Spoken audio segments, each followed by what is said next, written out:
Raju sound बहेरा के YouTube channel में अपने सबक स्वागत अछि। एही चैनल के सब्सक्राइब करी आ घंटी के निशान के जरूर दबावी।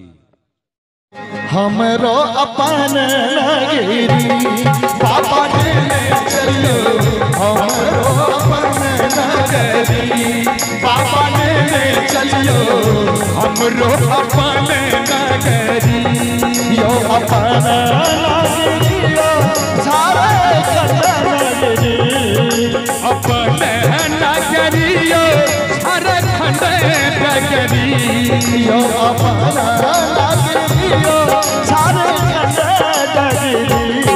पापा ने चलियो, हमरो अपन नगरी पापा ने चलियो, हमरो अपन नगरी। हम शंकर भगवान की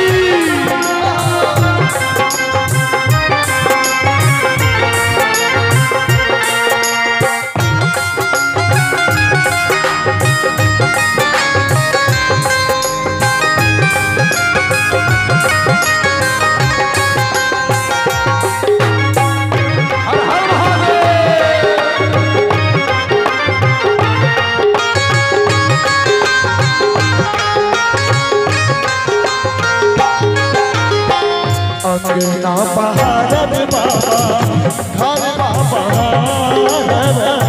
अंगना बहारब बाबा घर बाबा बहारब बाबा घर बाबा अंगना बहारब बाबा घर बाबा रब और बहारब बाबा और महारब अहाँ के हरी बाबा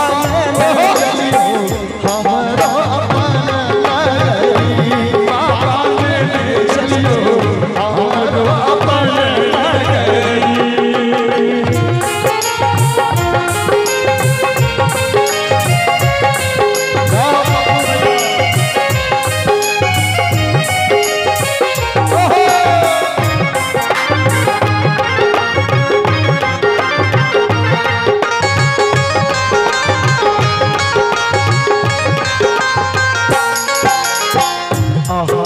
नगर में बाबा गंगा नहायब, के नगर में बाबा गंगा नहायब, के नगर में बाबा गंगा नहायब, के नगर में यो बाबा गंगा नहायब। चल भरी नगरी यो बाबा चल भरी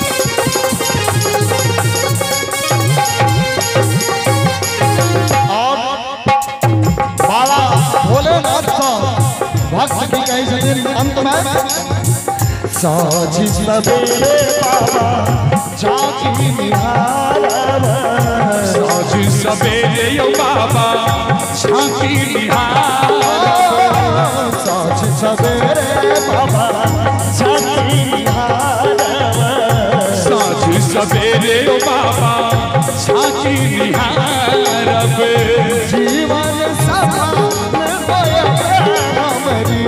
बाबा जीवन सफल होयत हमरी, जीवन सफल होयत हमरी। एक बार दोनों हाथ उठाकर बाबा भोलेनाथ वैद्यनाथ के नाम पर दोनों हाथ उठाकर ताल पर ताली बजा। पापा ने चलियो, हमरो